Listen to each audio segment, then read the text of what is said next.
Come to terms quickly with your accuser while you're going with him to court, lest your accuser hand you over to the judge, and the judge to the guard, and you be put in prison. Truly, I say to you, you will never go out until you have paid the last penny. Yeah, so it's interesting. We do see anger in 521 to 526 from two sides, right? We see it in that the perspective of you shall not be angry. And number two, if you made someone angry, you should appease that person. So it's really interesting because those are obviously not the same thing and two different attitudes. And what's interesting is that it's kind of focusing on you also have to create a reality for other people. If you are a jerk and you regularly anger others, it sounds like it's your job to remedy that situation. You also have to minimize the anger in the world and not only minimize the anger amongst yourself. And when you generally ask the question, how could you control others? You know, there's some point of anger that you can't control. And it seems Jesus has the attitude from this Sermon on the Mount that you actually have to do everything you can to appease others and to minimize their anger in their own lives that's caused by you. Right. Okay. So that's just an interesting point. Let's go in the verse. It says, come to terms quickly if your accuser while you're on the way to court with him. So, wow, this is a high level of anger. This is, I would say, is past anger. This is adjudication. This is the court system getting involved. And I think the first thing we have to try to understand is what is happening here. Obviously, it's easy to say this is a metaphor. If you don't fix it, you'll go sit in the bowels of hell for all time. And that's very easy to kind of come with that attitude. And this is all just about that. But if you try from a little perspective, when you have an accuser, you generally have a reason to be angry, right? So when you're on your way to court with him, it literally sounds like it already came to a higher level of accusation. There's a crime that took place. The only crimes that are not monetary inherently, though monetary penalties can be adjudicated at the end of a case, would be like, you know, if you casting aspersions on someone, if you're speaking negatively about them, if you're hurting their name. And I think we'd be remiss if we didn't look at this situation from the perspective of the passion. And I think I'd love to try to understand, like, even though we're not there yet, to try to understand if this is the process that we expect to take place in 525 and 526, this is definitely not what took place at the end in the synoptics and the general take. So let's see what the steps that the expectation that should take place. Come to terms quickly with your accuser. So you have an accuser. The accuser takes you to court.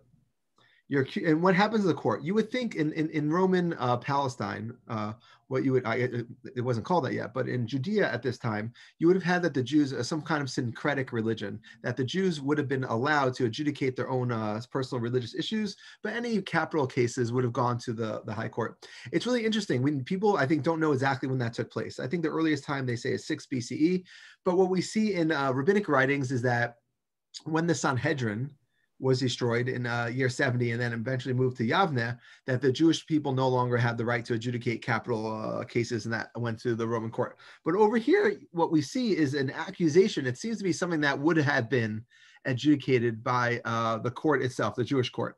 So I think, number one, we should start by reading this verse from the perspective of the Jewish court. But when he says, your accuser may hand you over to the judge, what can that mean?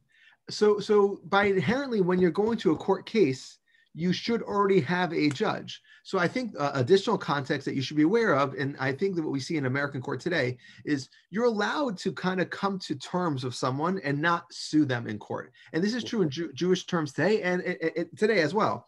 That if you have a situation, in general, rabbis, a lot of times you take someone to Jewish court, which still exists, they a lot of times will do their best to not rule. They'll try to find a happy medium between the two parties, and they'll try to have some form of arbitration. So what's really interesting over here is that while you're on your way to court, you should try to come to terms. There's a word for that. It's called arbitration. So why would you try to come to arbitration? So let's look at the two sides from Jesus' perspective. Either you're guilty and you shouldn't have done what you did, or you're not guilty, and then who cares if he takes you to court? It seems what's interesting about this case is that we're saying that even when you are guilty or not guilty, let's say in this case not guilty, you still should find some medium point and arbitrate your situation with the person.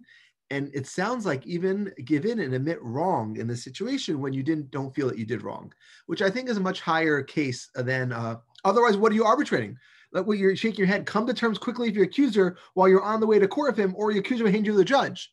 It sounds like you're not with the judge yet. So how do you come to terms? The only way that you generally find to come to terms, what we would call, what I would call justice today, is that both people bend towards the reality and find a just definition, which is generally the opposite of justice today. Justice today means like every person gets 100% of what they want, which is historically obviously the opposite of what justice is. Justice means both people kind of come to terms. So you shook your head at what I'm trying to argue. So let me hear. Why do you think this? I think this is a clear situation where he's asking Christians to bend for what they believe is truth to another person's definition in order to minimize court cases and anger. Yeah, that's a very strong claim, or that's a very strong. Just reading. I'm just reading. Yeah. That's a very strong, nuanced interpretation, right? So let me rephrase what he's saying. So you're saying that this verse says that he's saying, if you're going to wait to court, and even if you didn't make the mistake, admit to a mistake and come to terms with the accuser versus having to go to court and having a judge rule in your case. Correct? Is that what? Yeah, and I think like it's said differently in Luke, but it says roughly the same thing in Luke too. If you look at Luke, it's like different words, but it also reinforces. I'll just really quickly. It says, thus, when you go with your accuser before a magistrate, on the way, make an effort to settle the case, or you may be dragged before the judge, and the judge hand you over the opposite, et cetera, et cetera. So we'll go to that when we analyze it parallel to the Passion. But I think that the whole idea is you're supposed to settle. Okay, so why would you settle when you don't think you're wrong? It sounds like you're settling because you're worried about the next steps. No, so he's saying you want to settle with the judge, and else the judge might hand you to the guard, and you'll be put in prison, right? So to your point, if one did not do a mistake, then one need not worry about the judge, right? Assuming that you don't follow American politics so well, do you, Isaac?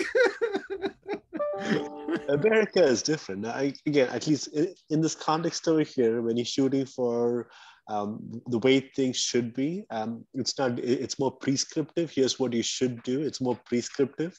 It calls into question, it's multiple assumptions, right? So you're saying, even if you do a wrong and you go to a judge, either the other person will end up the other person will be handed over to a guard, or you might be handed over to a guard.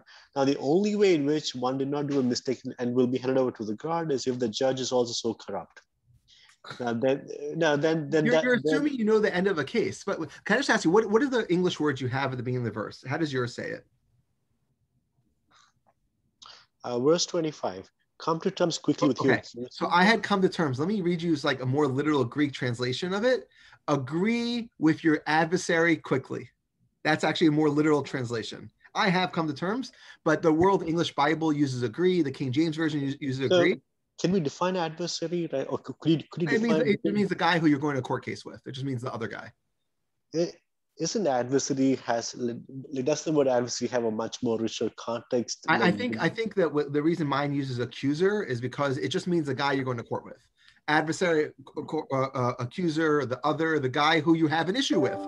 All of Matthew 5, 21, 26 has been dealing with your brother, your guy, the guy's insulting. There's always some other guy involved, because if you just have self-hate and anger against yourself, that's probably okay for being a Christian like that. You just can't have a Christian who has the anger against the other. Okay. That was obviously a joke, but that's a joke.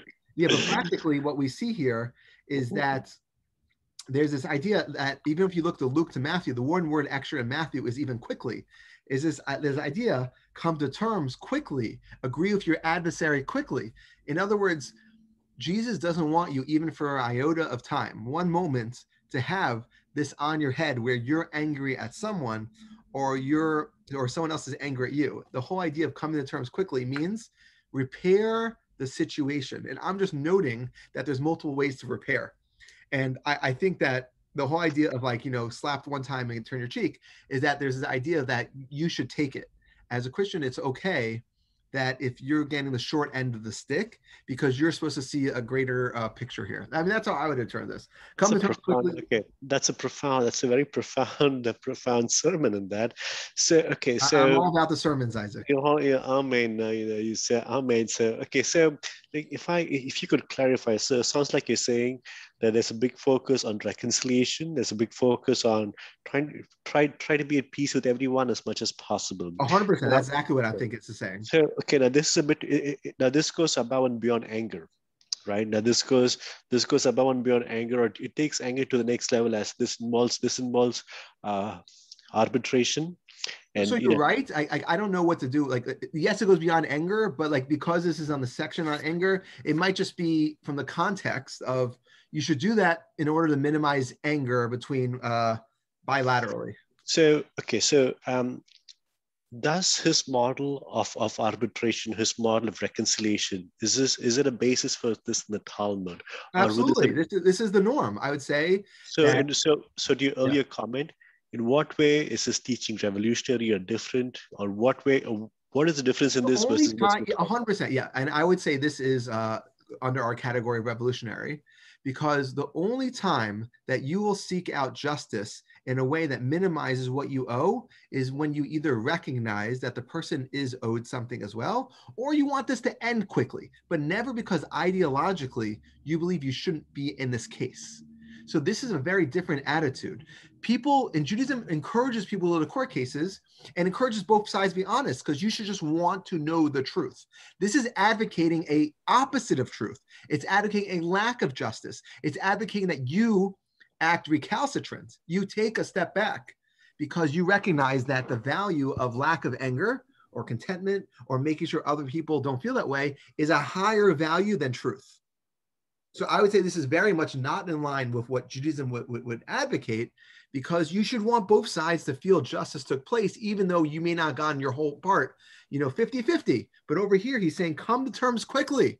Find a way out of the case, because every moment that this person feels, the accuser feels anger towards you, the Sermon on the Mount is teaching you you're missing the point of the world, which is very, very powerful. And again, I don't personally agree with this, because I think that most people would feel victimized and brutalized by this attitude. Yeah, so that's right. That's it. So I would. So I'm still a bit again. It's kind of a certain nuanced reading of it. So the people. Is there another way in which this verse could be read?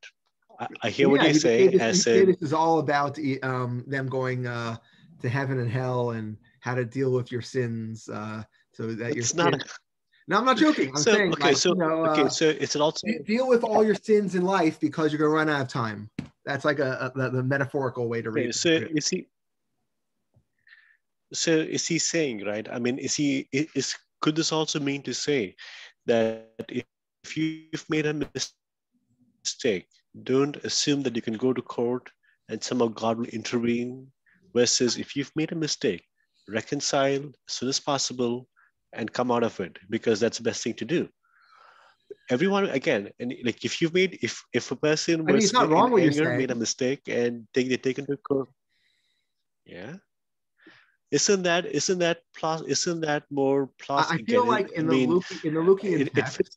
it's that so clearly eschatological. It's so clearly an eschatological metaphor that there's nothing to talk about. But where in Matthew it's not as clear. I feel just we're trying to be, from the context of anger. I think that's a tough read. There's nothing wrong with it, but I think what we're saying kind of is hyper focused on not going to court. Okay, well, let's see what the next line is. So while you're on your way to court with him, or your accuser may hand you over to the judge. So this is, again, if it's a just judge, I guess you wouldn't be so worried. And the judge to the guard and be thrown into prison. So for the most part, Judaism doesn't have prisons. Roman Palestine and Roman Judea has prisons. Jews generally just give financial punishment and let it go. So I think you have to understand this from the Greek perspective. But I think we'd be remiss if we didn't also look at this in the perspective of the Passion, in that what we see in the Passion is a court system that's run amok. The crowds decide who's going to be executed by screaming at Pontius Pilate. The Sanhedrin can't possibly deal with it. And Caiaphas or Annas or his father-in-law have to deal with what it should be the punishment of Jesus, but they can't really execute it. What we see here is definitely an attitude towards courts that they're functioning. And I think it's really interesting that he's preaching against a properly functioning court when he's going to have a dysfunctional court that's going to ultimately lead to his death. So I think it's really interesting that it's really step by step here. You go with him to the court, you try to appease. In the court, you have a case. In the case, you have a judge. The judge will hand you over to the guard. The guard will throw you in prison. Like literally, it's 5 steps. If only Jesus had these 5 steps during the Passion, he would have been much better off and maybe alive today. So I think it's really interesting how we have all these steps of a properly functioning court. And if anything, I'm trying to note this in almost like an attitude of admiration that while we don't want these things to happen, this is what ought to happen if a properly functioning court were to take place, which is what Jesus does not experience. So I thought that was just like an interesting note about the crazy amount of detail, right? What should have, if this is what happens when you do an offense, what should have been the final conclusion of Jesus? He should have been thrown in jail. Like, I really feel like you're supposed to parallel this and see how dysfunctional we're going to get to eventually when we read to the Passion text in the various synoptics. Okay. I don't have much more to add about the process, except for that it's really interesting that Jesus feels the need to kind of talk about consequences. A lot of times we note that Jesus shouldn't worry so much about the consequences. He's worried about what we say in Latin, a fortiori arguments, or in Hebrew, lehachila argument, an argument that like this is how it ought to take place. So it's interesting that he's worried about, he's mentioning consequences here, because usually Jesus is not so focused on consequences. And I think that's why a lot of people see in Luke and here the eschatological metaphor that the judge being God and the prison being the eternal punishment that you might receive. And I know you're not the biggest fan of eternal punishments, but this will be our 3rd reference to kind of like Jesus, the tough guy or tough guy attitude. So I think like we should definitely make a little check in our box and take note of each one. That if this is the eschatological metaphor, this is another example of you're thrown into prison for eternal damnation. Okay. So well, thank you for that connection. I think, this is probably in some ways it's similar to the salt of the earth, but the salt has lost its saltiness. It's good for nothing, but to be thrown out. But they'd be thrown out and trampled under people's feet. And I think that probably gets to the same message. Again, it gets... Well, it's even worse the next verse, right? The next verse is like, just so you know, I promise you're never getting out of there for all time until whatever the last penny's paid, the last situation, which probably means that you can't do it after you're dead. So this is like a really, really harsh verse, because if it just stopped at 25, we kind of understood. What he's saying is like, A, you're never going to get out of there. And B, until every single act of penitence and payback for your, I guess, the accuser, you're stuck there. Now that I mention this, so here's one possible explanation. In the earlier verse, in verse 23 and 24, we saw where the need to, or the importance of reconciliation. And as you highlighted, within Judaism, when they start the process of when they start the process of offering something to the altar, it doesn't stop. It's not. It's an exhaustive, elaborate process. They cannot just start and stop it. Once you start, you have to see this through completion. It's a holy moment, or it's one of those special moments. And this verse, right, verse 24 would have been revolutionary to say, by the way, if in the midst of that, stop there and go reconcile with your brother.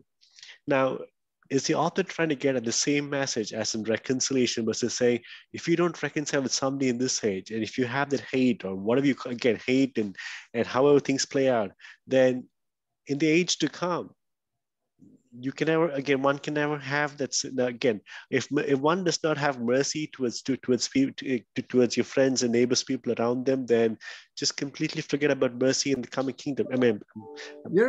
I completely agree. I do think this is saying that you should worry about the little things. And what's interesting, when you look at rabbinic sources, there's always this idea of minimal thresholds. For example, if you go and break a biblical commandment, but you didn't eat enough of the food, enough pig, it's not a real sin because it wasn't act eating. If you stole, so if you bring the wrong offering, but you didn't do the minimal action, or if you gave a little bit of your field, there's always this idea of minimal thresholds. What we see over here is a rejection of the rabbinic attitude of minimal thresholds.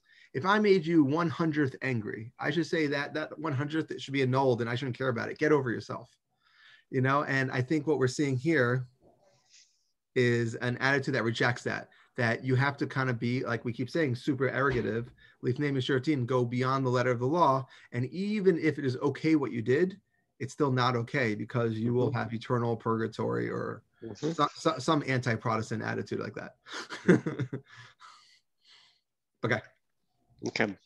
Rabbi, thank you. I think this might be a good place to stop on that note.